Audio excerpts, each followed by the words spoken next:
Hello, everyone. My name is Liran from AutoDS. I'm the content manager, and today I have a very special interview with a huge dropshipper that I know about. His name is Nick.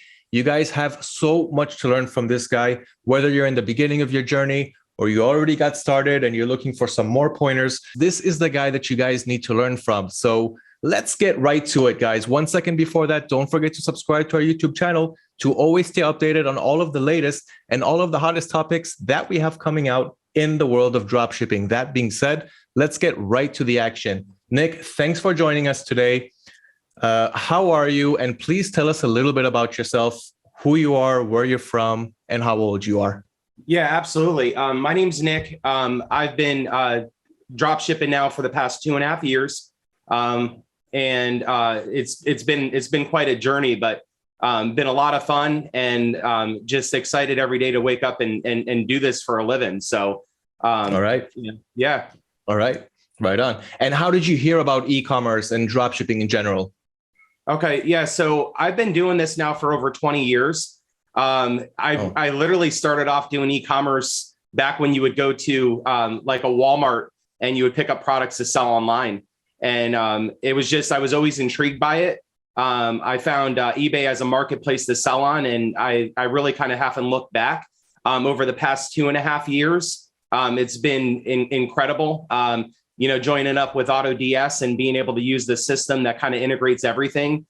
Just really has kind of took off and has been absolutely incredible for not only myself, but my family. So. Right. Nice. But let's take it back for a sec. You said you started with Walmart. So how did that go? Did you used to buy the products and then just flip them from your house and ship them, or how did that work?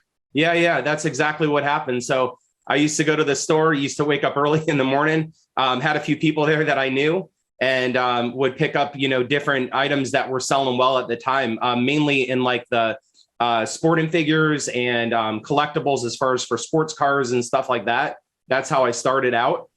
Pretty interesting enough.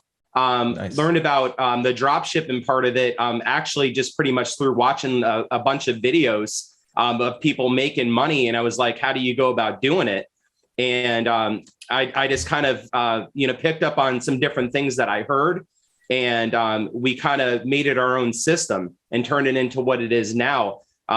Between myself and my wife works very avidly at the business. It's been quite a journey, but we've picked up a lot of big tips that I think a lot of people need to be doing. If they're not doing it right now, then they really need to be start doing them. And it's just it's about being consistent and having your systems in place, really. All right. And I know that you also have your own channel called the Dropship Family. We'll get to that soon. I wanted to ask a few more questions before that. So I understand that you've been not dropshipping, but selling on eBay for about 20 years now, which means you have a very well-seasoned seller account. And about 2.5 years ago, you started dropshipping on eBay. So like you were working on one certain strategy, which was buying the products and then listing them and then selling them and shipping them from your home. Yeah. And what actually made you want to make the transition from that to drop shipping? Yeah, that's a great question. I saw it as an opportunity to not have to hold your own inventory, printing your own shipping labels, working towards something that was, more in line with something that you can just kind of pick up from anywhere and be able to do. You don't have to, worry about, your stock prices, as far as if something's going to change. Having a system in place that kind of monitors everything is kind of the avenue that I was going towards. I felt like, you were kind of really put into a box when you were doing, going to the stores and kind of handling your own inventory. Right. It's kind of endless. When you're drop shipping, you could, sell anything that you can possibly think of for a profit, as long as you're providing good service.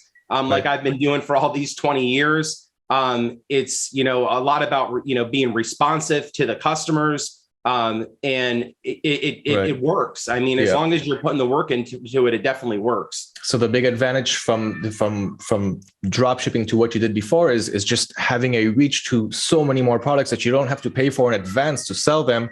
And you can actually test the market much better to see what categories you're missing. Maybe some things that you haven't heard of before, you can just test them right away, see if it works. If it doesn't, delete it, try to sell something else from a different supplier, from a different category, and just keep going like that without having so much of an investment. So I'm glad that you figured that out 2.5 years ago. And, you could have figured it out also 10 years ago, and it would have been a much, much different time. It was like, it was a huge gold mine.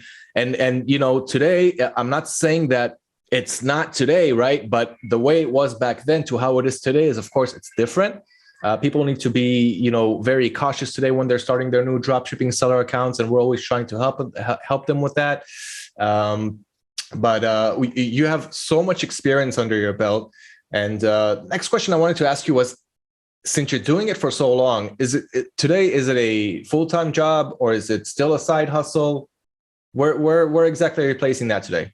Yeah, absolutely. So it is full time. The stores that we operate currently just on eBay. We're not doing any Amazon, no Shopify. Although I am looking into getting into Shopify. I know a lot of people are doing that now and are being very successful. So that's another project that I'm working on. I feel like us drop shippers work on a lot of different projects where we can pick up on ways to make money. Right. The biggest thing when you're, kind of getting started, and if you're going to make it a full-time job, you can do it, but there's work that goes into it. You need to stay consistent. You need to stay up to date on policies and procedures through eBay or any marketplace. You got to make sure you're staying compliant. You got to make sure you're doing, if someone's sending you a question, you're responsive. You're always there. And if you don't know an answer to something that maybe a customer of yours is asking, regardless of what channel, you have resources that you can use. And that could be reaching out to a rep over the phone and asking them. But pretty much we've learned everything, again, through the YouTube videos that we've watched, through really kind of calling in. It's myself and my wife. I mean, we run this full time. My wife seems to kind of do the day-to-day business when it comes to checking on the orders, the order status of things. If we have items that need to, ship out, within 24 hours, that we're really responsive to our customers. eBay in particular, where I'm selling out of, is really picks up on that. They like that response time. Right. You have to stay engaged. You have to stay engaged. Right. I think that's definitely important. So staying engaged with your customers, taking responsibility, that's what this is all about. So when a customer is reaching out to you and you don't know the answer, like you said, don't leave them hanging. If you don't have the answer, try to look it up. Try to see if there's a YouTube video, maybe a blog article about it. If you still don't have the right answer, there's forums all around. There's also the AutoDS dropshipping community, where we have dropshippers helping out all the time with questions like these. And like you said, if not, you can just give eBay a call. Let them know, hey, I'm trying to, manage my business. I'm trying to take care of my customers, give them good service.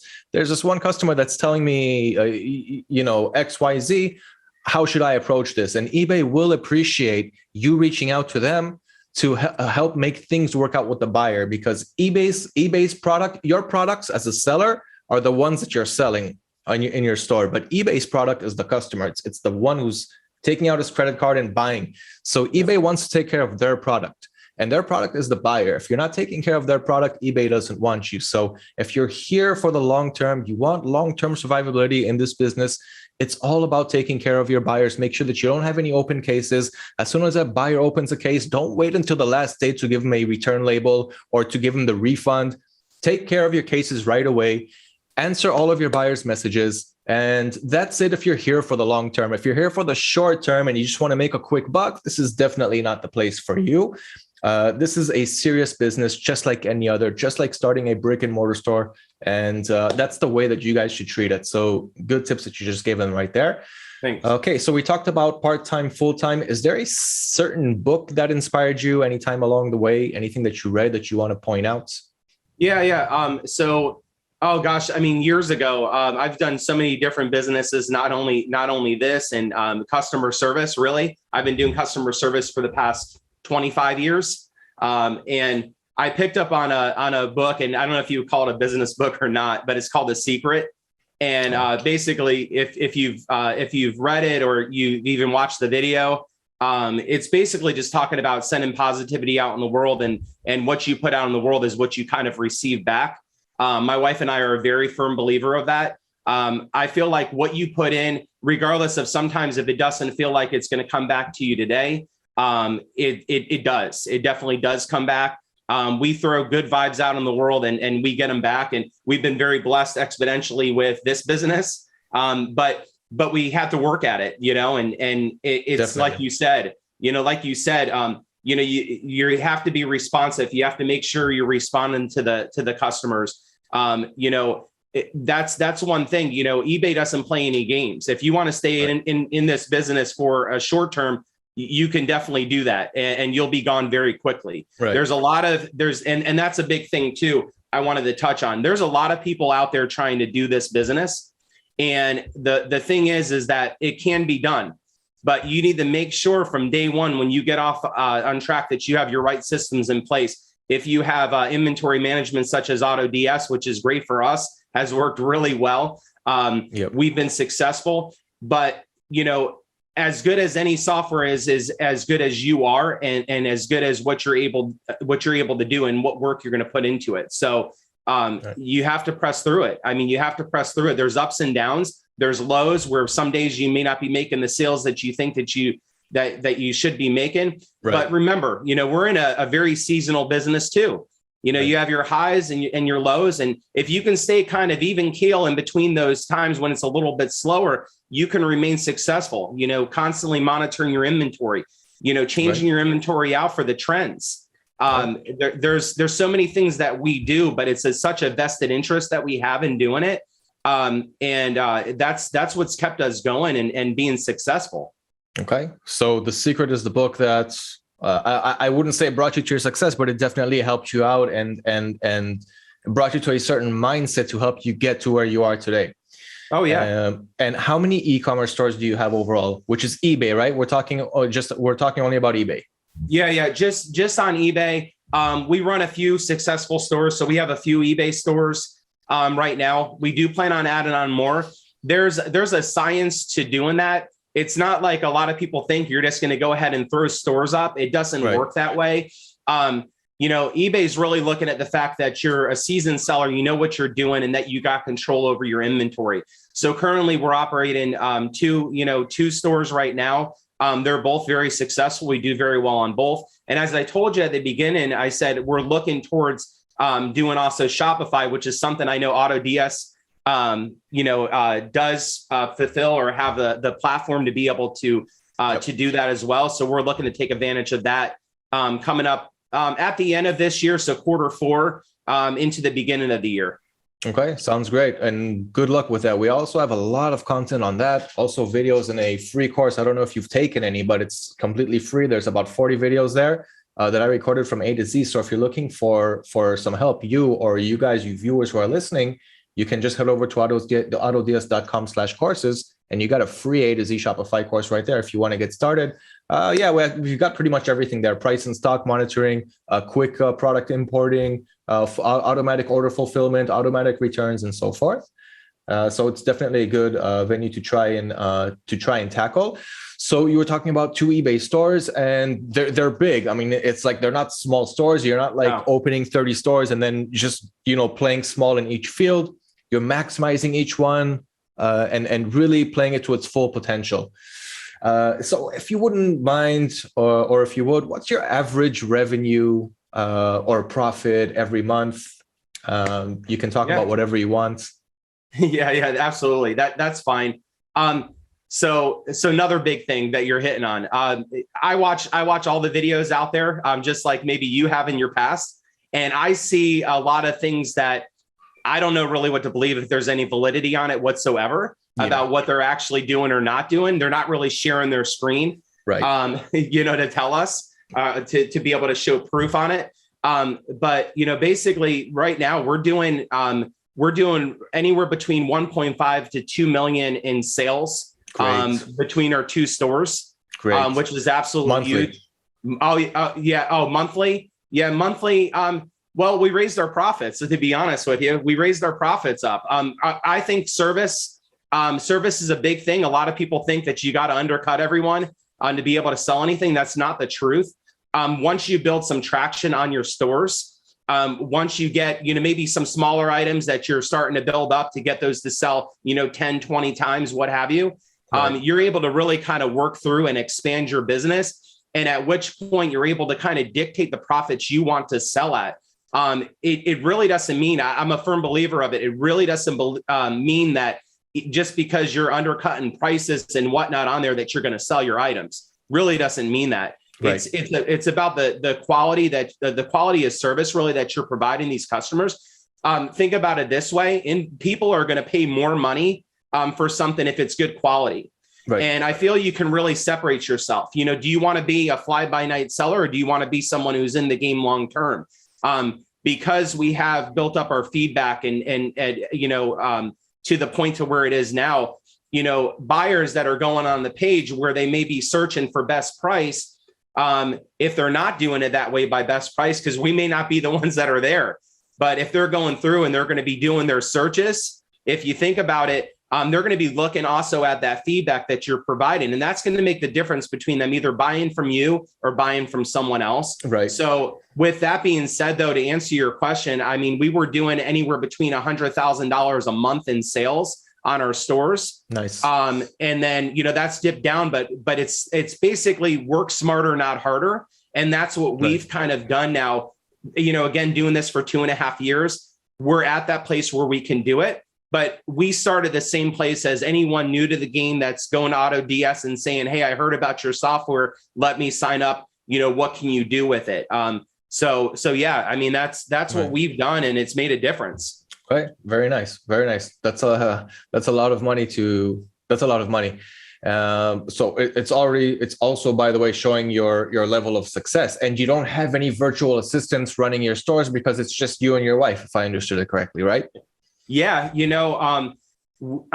We understand, I think at one point we want to figure out how we're able to, scale the business and still be able to manage it, to have right. a work-life balance, because that's right. very important too.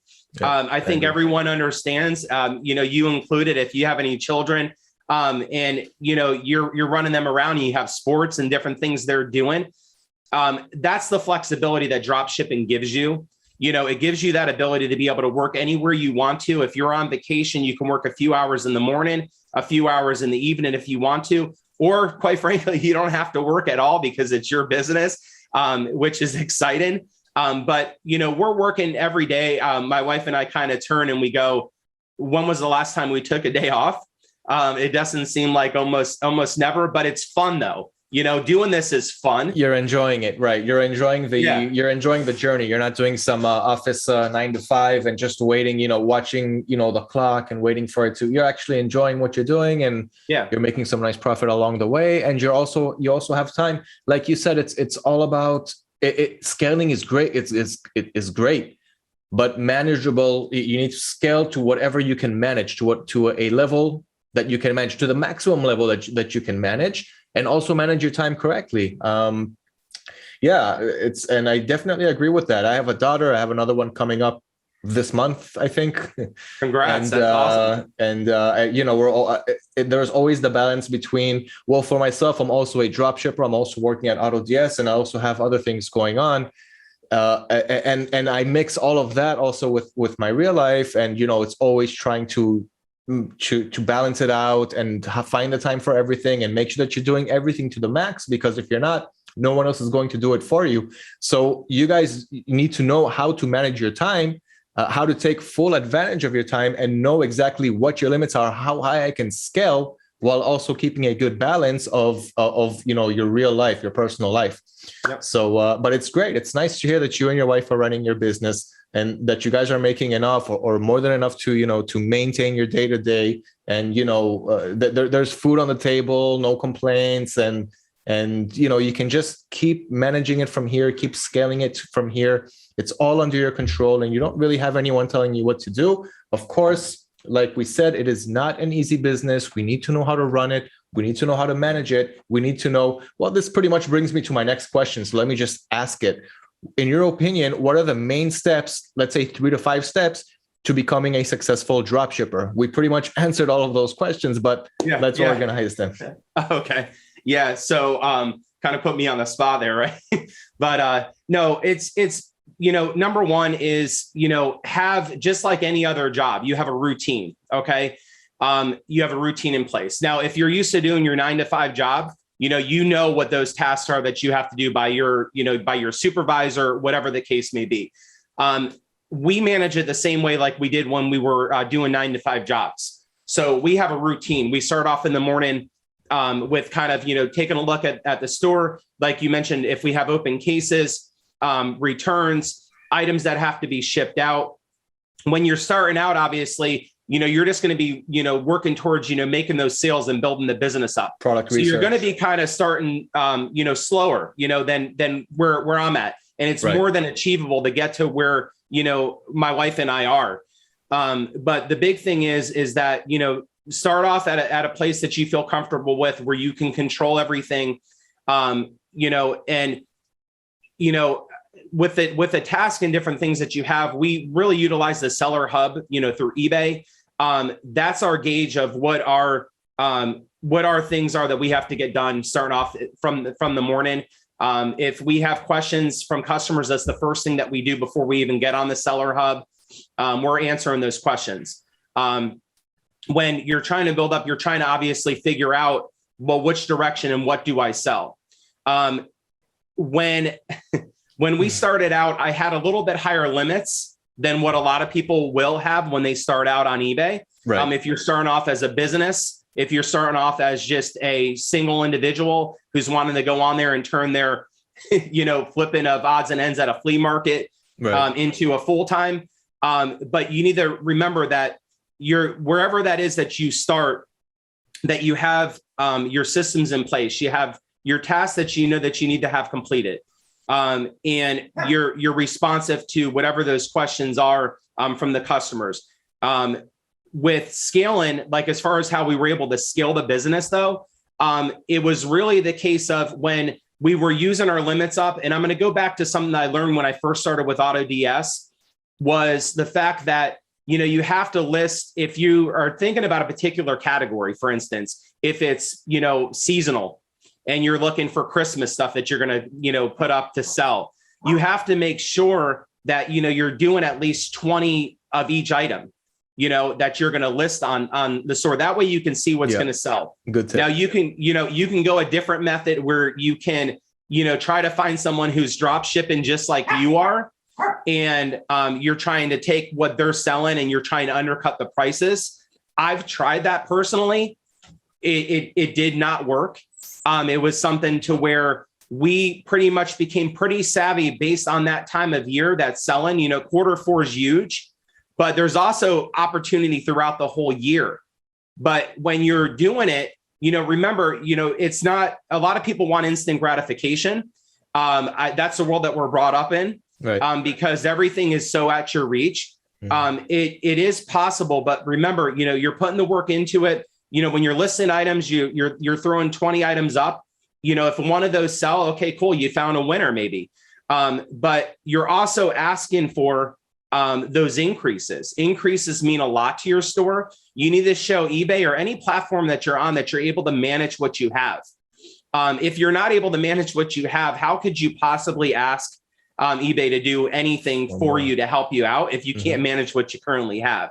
Definitely. So you're managing what you're currently having. You ask for those limit increases. If it's every month, when we started out, it was at the very beginning, we would call in sometimes every week saying, hey, look, I have more inventory. I need the list.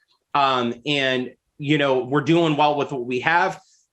Metrics, keeping your seller metrics is something huge. Not a lot of people talk about that, but you got to make sure you're keeping your seller metrics in line.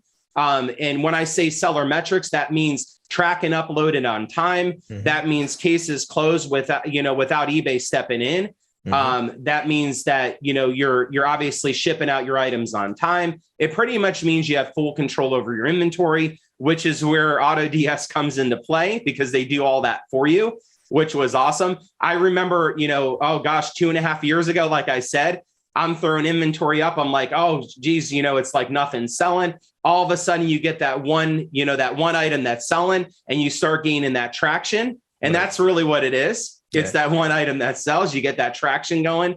And by utilizing with our mindset that we built up over the years and the service and everything and scaling by asking for those increases, because we showed eBay that we can manage it, we've been able to be successful. And without a shadow of a doubt, it was hard work. And my wife and I turn to each other sometimes and we go, all we do is work.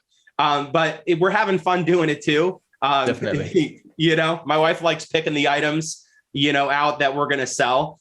She's turned a big liking into it. So she's doing the product research then. Yeah. You know what? Yeah, she is. She's great at it. I'm the type of person who barely likes to go to a grocery store and shop. So, but she's doing the product research. She's picked up on what sells. And another tip I have when you have something that's selling, find something similar that's selling too. There's not just one particular item because you're selling up, you're throwing up Christmas lights. There's Christmas trees too, and those will sell as well. Right. So you got to be savvy. By the way, great tips. Many of the tips that you're giving, like when you're going to a category and you want to list something from there, then list 20 items is something that I keep stressing over and over and over in our blogs, in our videos, and also when you find something that sells, out of those 20 products, let's say one product out of 20 sold, then there you found something that sells. So check out what features it has, check out what benefits it has, and try to look for more products that are similar to it. Maybe in different dimensions, maybe in different colors, different variations, but try to always look for something similar to what's selling while also testing the market more. So don't just stop on that one product and only, go for one niche or one category, but keep multiplying your success by adding more products that are similar to the ones that are selling for you, while also testing out more categories, more niches that you haven't been in before, and see what's going to work over there. And at the end of the day, you'll just have a big mix of general products that are selling really, really well for you. And if you have a category that's really selling well, let's say all year long, then you can definitely up that and make that about maybe 70% of your store and another 30% for testing. But it really depends on, how much sales you're getting from it. And if it's really profitable, to a point where you can put 70% of your store or 80%, or depends on how much you're selling. But once again, so always keep a good balance of products that are selling well, selling more products that are like it, while also continuing to test the market. Because if once you stop testing, you'll stop finding new categories and new things that you probably didn't think of before that could bring you a lot of profit. So we went over more than 3 to 5 steps to becoming a successful dropshipper. So we're not going to go over them again, but let's just say mainly it's keeping up with your seller metrics, like you said, uploading your tracking on time, have no cases closed against you. Don't let eBay step in. If eBay steps into your favor, it's okay, but let's try to not get to that point where they need to step in. Let's always try to work it out with our buyers before eBay needs to step in, and ship our items out on time, upload tracking numbers on time, and the tracking numbers need to be readable by eBay. If it's not readable by eBay, like UPS, USPS, FedEx, and so forth, eBay won't be able to track it. And sometimes when a buyer opens an item not received case on a tracking that's not supported by eBay, you're going to have a harder time as a seller convincing eBay that the package did reach its destination. So those are some of the small tips, but there's many more, right? Like product research and upping your limits. Like you said, it's one of the most important things, because at the end of the day, you have to do a good job at product research, but the more products that you have, and that's logic, the more you're going to sell. So definitely up your limits as much as you can. Okay, let's move on to the next question. I think you pretty much went over it, or maybe you didn't, but what were the first steps that you took when you started dropshipping? Let's say not 20 years ago, but 2.5 years ago when you started dropshipping, not e-commerce sales in general. Do you remember the first steps that you took? Like you said, okay, I'm going to start dropshipping. I'm going to watch some videos. I'm going to read some tutorials. And then what were the first steps that you remember taking? Okay. Yeah. So because I heard about dropshipping. So, like you said, 10 years ago, I don't know if it was China Invasion or something like that online that I started using. Wasn't very successful with it, to be honest with you, doing it. But I just, like you said, so the different videos that I watched, and then I was also hearing a lot of with different individuals that I watch closely, them talking about different softwares that they're using. And I was trying to figure out, well, what does that kind of mean to trying to scale a drop shipping business? And it really does kind of mean a lot. So I made sure that I had my systems in place, my software that I knew that I was needing to use to manage, first of all, what I had, because I figured, if when you're drop shipping, you don't really have control over it as much as you work towards having control over anything. And with your business, you need to make sure that you have that software in place. So number one was having the software. I worked on other platforms before. I went to AutoDS, but I found that AutoDS has the best tools in place for my business. That's the truth. I mean, you guys really do have the best software. Yeah, you do. They're constantly, evolving with every day with the changes in the marketplace, and there's a lot of them. But so number one was software. So you were already thinking ahead. You were already thinking, okay, yeah. I'm going to get started. I'm not going to take it step by step, list my first item, then it sells, then I'll figure out what I'm going to do with that sell. You actually had a plan going forward, because I do see quite a few people asking in our forums too, hey guys, I just listed my first product. I got my first sell 2 days later. What should I do now? Yeah. And this is exactly why you should always plan ahead and know what you're going to do. Okay, go ahead. Yeah. That was number one. Yeah, of course. Yeah. So that was number one. Number two was, well, what exactly am I going to sell? Right. So AutoDS does have a feature which is called the AutoDS Finder, which is really awesome. It goes over, different things related to if an item has coupons, if you're selling off of Amazon onto eBay, it has different, coupons.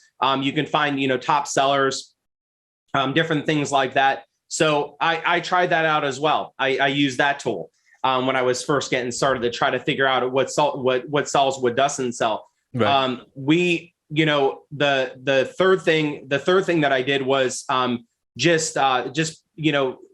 thought of the season. I thought of the time of year that we're in. I thought really kind of like a department store. What does the department store put out in the front of the store, right? Well, if you think about it, those are the things that sell online too. So I started thinking about the seasonality, and not just quarter 4, because quarter 4 is huge. But so that went into product research, whether that be, home decor, and when you think about it, like you mentioned, you got to think about things that sell year round. If it's 70% of your business is stuff that's selling year round. So, okay. So I had that. I was like, okay, well, I figured out that it's a seasonal business. Well, what to list up, gain some traction, start listing the first product, gain off of that. So if I have a product in a certain niche, like you say, I know you say it a lot. If you have a product in a certain niche, well, there's other products in that niche that sell too, right? So if you're throwing 20 items up, you find maybe 2 winners out of that, and you expand from there. And there's ways to do research online. You'll be able to see if you're doing Amazon, if you're doing Walmart, you'll see certain items that they'll say relate to that particular item that you're listing. And sometimes that works out great where you're just picking those other items off. Right. So that's especially kind of on your winner, right? Open up your winner and see other products that customers are buying when they're searching that, when they're on that product. And then those products are probably going to be winners too. Definitely. Yep. So you have that part of it. The other part of it is just basically, okay, so I found my winners. Well, let me expand from there. I'm going to find other winners. And how do I do that? Well, I'm getting into other niches. We don't stick at a particular niche. So when I started out, I was like, well, and I did it before where it didn't work. I was like, okay, I threw up items, it felt like nothing was selling.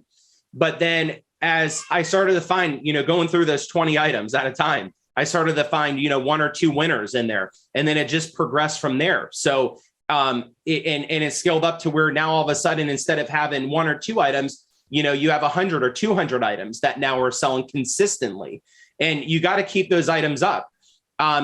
The biggest tip, which moves on and it kind of gears into it, is the management of your inventory that you have.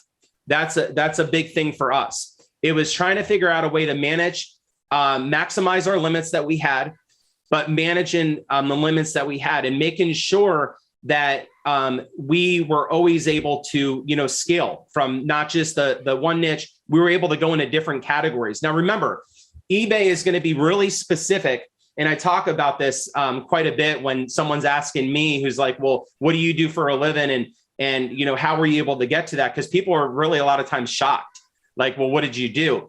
And I tell them, well, realistically, what you have to do is you have to, figure out, okay, well, here's what's selling on a store. You have the opportunity to be able to take this anywhere you want to go, go in and expand out to multiple niches, find different items. eBay's very particular with the categories, like particular categories. They may promote you higher in certain categories. So what we did is instead of just being defined to one particular niche, by spreading out our niches and finding winning products in home decor, home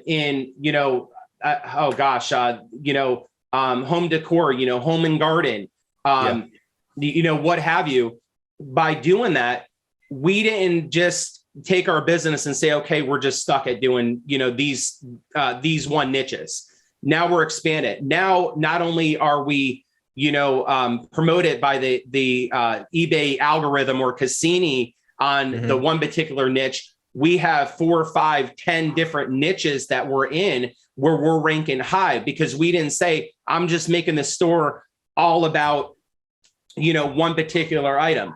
And if you want to have a niche store, that's why, and I said at the beginning, you can go into like Shopify and you can really make a brand. But eBay's about having multiple items up in different niches and finding the winners that you can to be able to succeed and then scale from there. And if you have your systems in place, a good software like AutoDS, and you have everything working the way that it should be, there's no reason why what I'm doing can't be what you're doing. Exactly. Right. Okay. So your first steps in the beginning was in your case, was looking forward and saying, okay, I want to start with some kind of software that's going to help me scale from day one or from week one, and not take it step by step and see what's going to happen later and take it step by step, but actually thinking ahead. So first, I'm going to get my software. I know that I'll have my stock and my price monitored, and I'll be able to import products really quickly, and I won't have to refresh my suppliers page every day to see if the price changed or if the stock changed, and how much can we grow when we're spending most of our days just refreshing our suppliers pages to see if something changed. So that's the first step that you took. And then you jumped straight into product research, which of course is important, because in the beginning, you guys need to start selling. And this is one of the hardest points where a lot of people have a breaking point. And I taught a few students in the past year, and they all pretty much came to the same point in the beginning, all of them in the beginning, where they spent so much hours on product research and they worked so hard on that part. And I told them that this is one of the most important parts when you're starting, because you want to start selling, you got to get that ball rolling. And they all came to a breaking point where they said, listen, I've been doing it for a couple of weeks now. I spent so much time on product research. I got, 20 or 30 items on my store, which is nothing, right? But to them, it's a lot. They spend time researching those products, and I'm not getting any sales. I think maybe this isn't right for me. And for each and every one of them, I told them, hang on, keep doing what you're doing, keep putting your butt on product research, add more products to your store, up your limits. You'll start seeing those sales soon. If you keep to this process, you will make it. And lo and behold, none of them quit, and all of them are doing it till this day, and they're actually profiting quite nicely. So I'm happy to see that. I'm happy to see that people are not quitting. A lot of people are quitting, right? But the ones who don't quit, especially when they feel like it's not going well, and maybe it's going to work for others, but for me it's not working. That's just you telling yourself that story, because if you keep putting up with it and you stay consistent, you are going to make it. There is absolutely no reason for you not to. Okay, especially if you're taking the right steps, you got the right knowledge, and you're not trying to fool anyone. You're not trying to make $1 million in a day, and you're not trying to be rich by next week. You put in the right amount of work, you're definitely going to make it here. Yep. Okay, what's the next question that I want to ask? I asked you about your first steps. So you're selling channels. I know that right now you're selling on eBay. You want to start Shopify soon. So let's talk a little bit about suppliers. How many suppliers do you work with today, give or take? Well, right now, we do really. I mean, there's so many different suppliers that you guys have access to. I haven't even been able to dive into all of them, to be honest with you. I don't think it's possible to dive into all of them. You have to just cherry pick a few and see how that goes. Yeah. And, if one isn't good, replace it with another. Yeah. I mean, really, realistically, 2 to 3 suppliers that I'm doing on a regular basis. 2 to 3. One in particular that we use a lot more than others, which I would say is probably Amazon. Yeah. And just for the sheer fact that there's so much, it's quick shipping, it's just there's no, what works for me doesn't mean that it's gonna be the same thing for you and the same outcome, because like I said, you guys have 25 suppliers, right? Yeah. So we're I'm using Amazon, Walmart. I was doing Costway for quite a bit that you guys have as well. Integrated. I've done Home Depot. Amazon for me has been the most consistent, but that's also has to do with, going back to the whole metrics, you're getting items 2 to 3 days to your door. And no problem with returns. Yeah. If you have a return, no questions asked, which has been really great. That's obviously helped us and keep our metrics in line. Again, don't define. I think because I do watch your videos as well. So I think what you've talked about quite a bit is make sure you're not just focusing on one supplier, because there's multiple suppliers out there. That way, because not every place out there has the same products. You may find something different, somewhere else that's going to be a seller as well. So right. It's being diversified. Right. And I see a lot of dropshippers making the same mistakes, starting off with AliExpress, which is fine, no problem, but you need to have more than AliExpress. Even if you're only getting started, even if it's your first day of dropshipping and you want to start adding products or start doing product research, first of all, you guys can use AliExpress's dropshipping center. It's absolutely free. They give it to anyone who wants it, and you can completely analyze what products are selling, what products are trending in the last 30 days or whatever filter or have you. And it makes your whole job a lot easier. But that doesn't mean that you guys need to stick and import products only from AliExpress, especially because you're depending on the Chinese, which on one hand, it's fine. You can make a lot of profit from Chinese products, but you should definitely try to go domestic. So for example, if you're selling to the US audience, if you're selling on eBay US, try to find a US supplier that ships much, much quicker to the US audience. And, Americans, and not just Americans, would rather pay much more. Okay, they'd rather pay more for their product and get it quicker than get it in 3 to 4 weeks' time. Nobody wants that, even if it's, cheaper.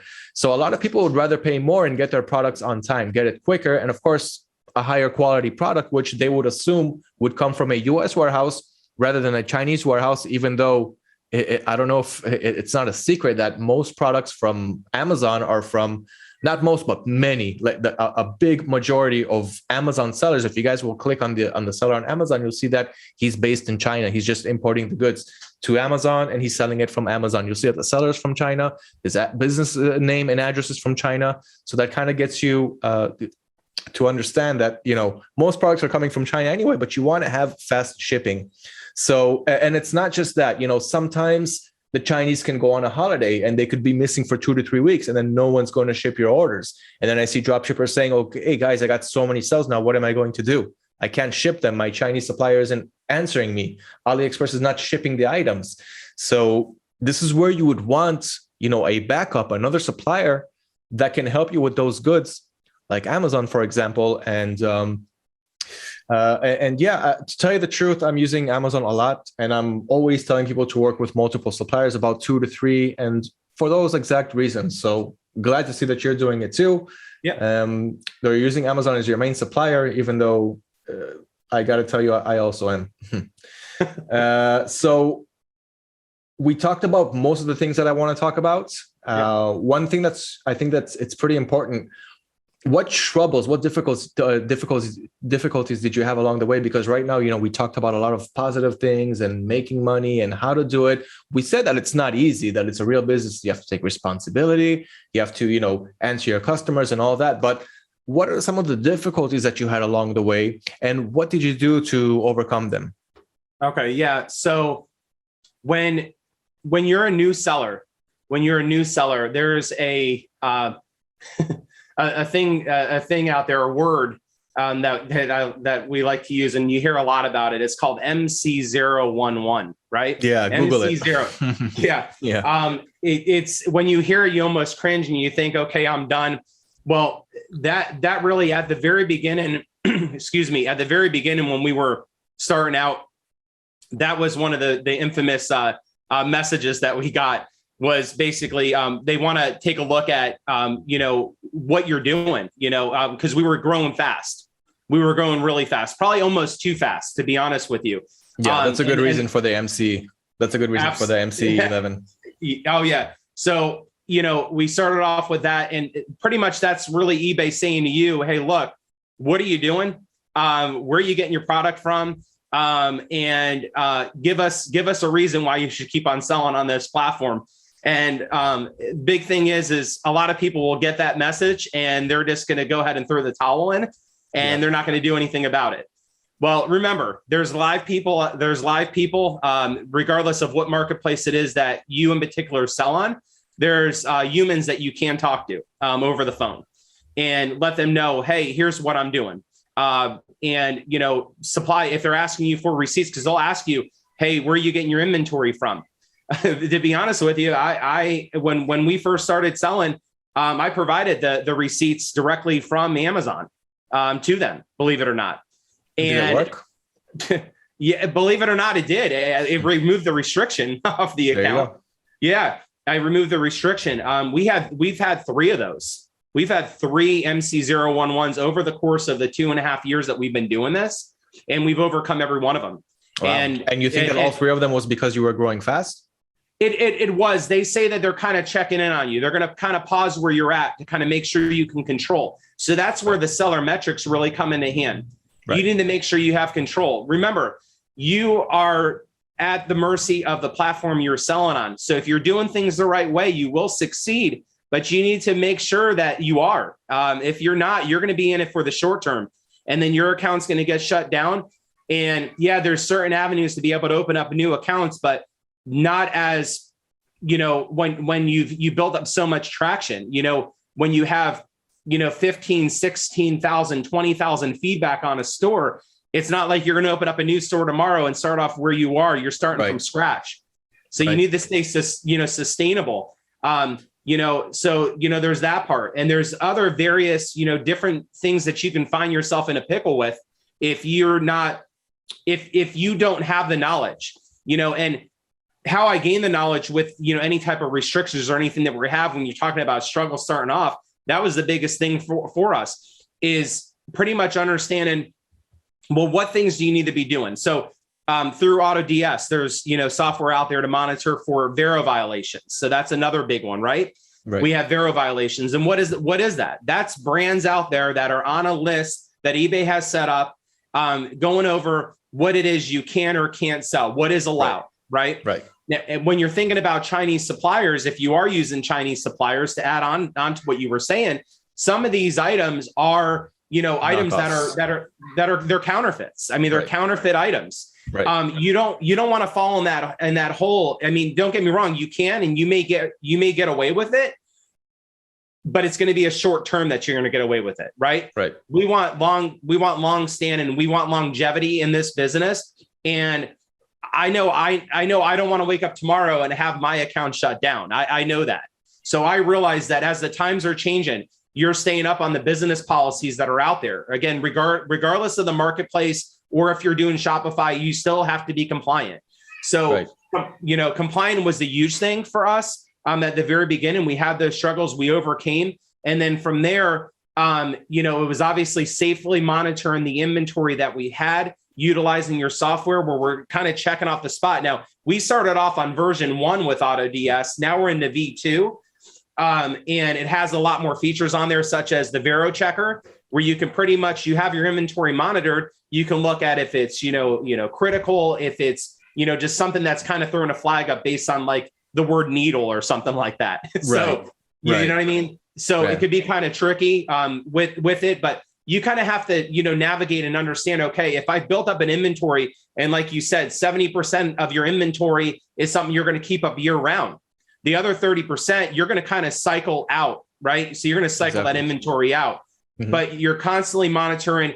You're adding keywords when you're getting these, brands who are saying, hey, don't sell my item. The feature on there with AutoDS is you can add keywords onto your Vero. So if you're getting a violation that AutoDS hasn't already picked up on, because as you know, as well as I do, there's a lot of them that are going to, come your way. But then you could also be responsive to these, I guess, I don't know if I would call it allegations, but that you're doing something that you're not supposed to be doing. You can reach out to these, different brand names, and you can say, hey, look, this is your item that I'm selling. A lot of times you'll get things that are really not in line or not true when we're talking about counterfeits. These are just bots that are on the internet that are scrolling your images and trying to come up with the fact that, oh, you're doing something that you shouldn't be doing. Well, Call eBay, tell them, hey, you know what, you can do it.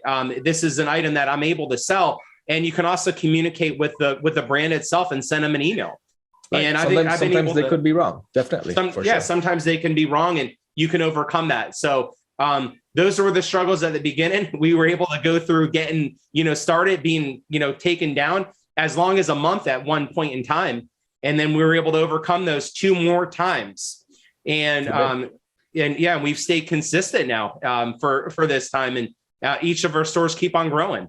Because we're doing the right Vero, things. which is a very important subject that we didn't talk about. So of course you have the Vero checker on AutoDS, and if you're adding a product that you're not allowed to, then the AutoDS database will pick up on that, and it'll let you know, hey, this product, the manufacturer or the brand is Vero. Now, if it's a manufacturer or brand, then you should probably stay away from it. But if it's somewhere maybe in the title or something, or a keyword that's in the product description or something like that, or for example, if it's telling you that Apple is a Vero product because you're selling a case for the iPhone, but the manufacturer is not Apple, it's some Chinese seller who has no problem with you dropshipping his product, it's definitely fine. Just make sure that you're not writing in your title. Make sure that you're not writing Apple iPhone case. Write down case for Apple iPhone, and then eBay would have no problem with it, and you won't get the Vero violation. And when eBay does drop the hammer, if they drop the hammer with MC011, don't panic, guys. No heart attacks. eBay wants you as a seller. eBay needs to make money. They make money by us, the sellers, providing products to the buyers. Then the buyers, purchase the product. That's what eBay wants. And they want the buyers, of course, to be fully satisfied. But at the end of the day, eBay wants to make money, and that's their cycle. That's how they make their money. So they want you as the seller. They just want to make sure that you know what you're doing and that you are complying with their policies.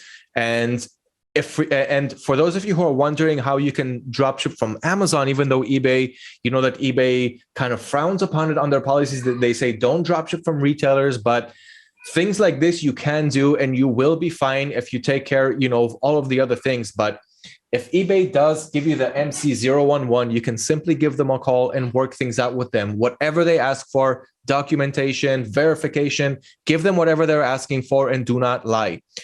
If they see that, and they see that you care about your business and you're here for the buyers and you know exactly what you are doing all the way around, you will have no problem also upgrading your limits and keeping your account intact.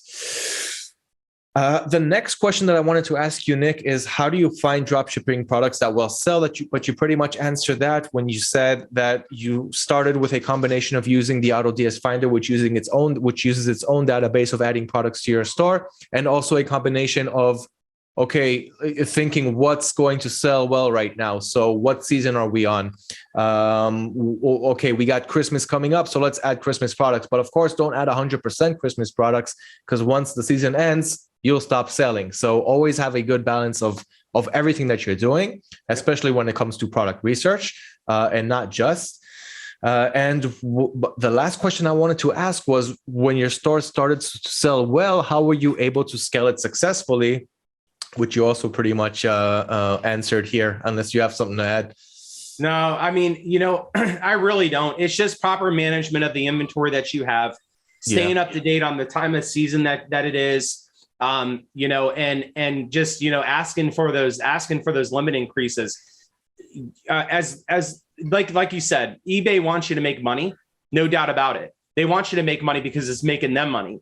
Yeah. eBay wants to make money. Yeah. And that's what I was saying too. You know, a lot of times when you're thinking about, well, what's going to sell and what's not going to sell, it's not always about the price. You know, people will buy from you, you know, as long as you're providing them service. Be responsive.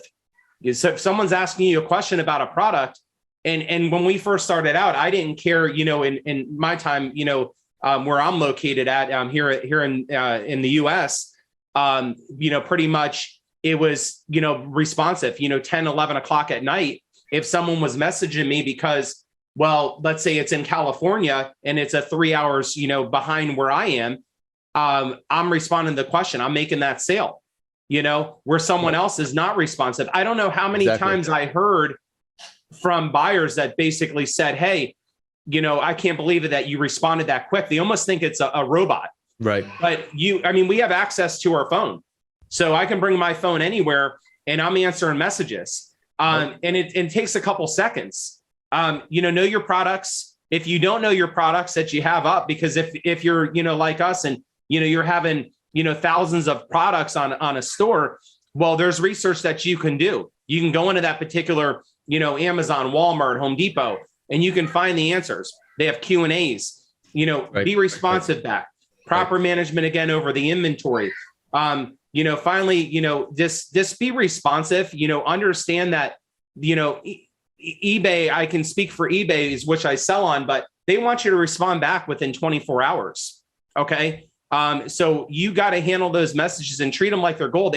Look at it like a lead. You know, we pay a lot of money. If you're a real estate agent, you know, if you're, you know, in any line where you're doing sales, they have lead generation systems. Well, if you have these products up, look at it as a lead. You know, It's me casting my pull out and I'm trying to reel in and I'm trying to, you know, make that sale.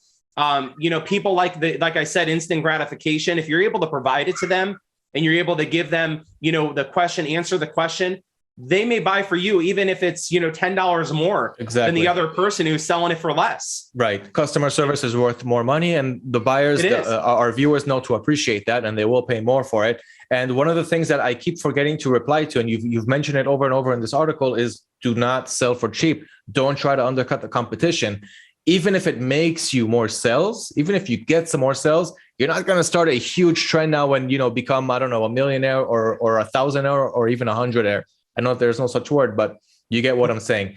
Yeah, you're not going to make any substantial profits this way, and you know you'll just be making sales. You have the responsibility of the tracking and customer service, but there's no real profit, you know, at the end of the day, and at the end of the week, and at the end of the month, and more than that, you'll be shocked to see how many products you can sell from 30 to 50% profit margins, and maybe even more. I haven't tried that, but that's my range. From 30 to 50%. I don't sell below 30. I don't sell above 50. That is my range, and I sell it pretty well. Even if there's other sellers selling the same products as mine, you know, you optimize the titles a little bit, the product images, the descriptions, make them a little bit unique, make them stand out more. And that's what eBay is all about. It's about what the customer is searching on eBay search engine. So your title is pretty much the SEO. It's Google's search engine optimization. So the better your title, the better the viewer is going to get to your product. You know, if you typed it out, pretty much the same way that he's typing it out. So use really good keywords on your eBay titles. We haven't spoken about that much, but that's definitely something that's important here. It helps you stand out more.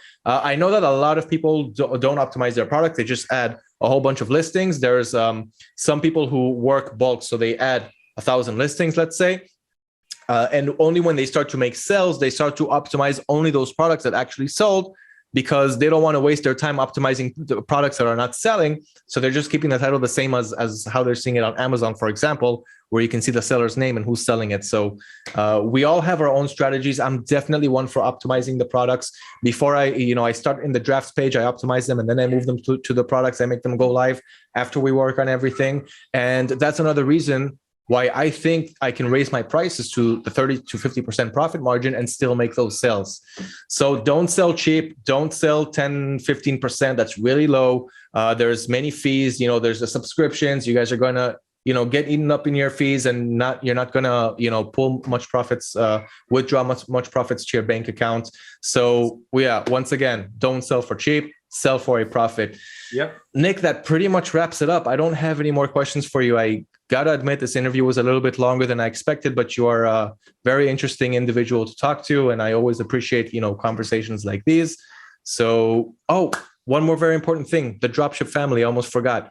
Please give us a little bit of info about your YouTube channel, the Dropship family. And by the way, guys, I'm going to leave a link to it right below this video. So go check it out if you would like to continue learning from Nick. Give us a little bit info about your channel. Well, yeah. So it's just, it is what it is. We have our kids when we first started selling here in the cha-chings on eBay.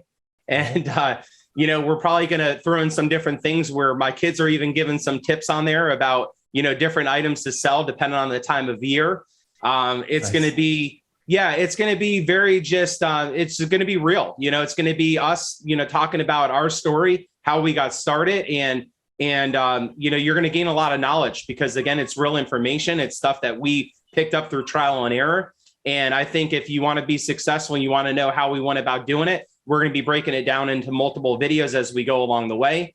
And, we look forward to it. So yeah, absolutely. Please feel free. Please take a look at it. We would absolutely love that. And I think you'll get some great knowledge from it. Great. Nice. So the Dropship family is your actual family. It's Yep. and this channel is to help people along their way, whether they're beginners, and I'm sure that intermediate, more advanced, even expert dropshippers, because you have your store, you have so much experience. I'm sure that you can give valuable knowledge to every type of difficulty. I will leave a link once again right below this video to his channel.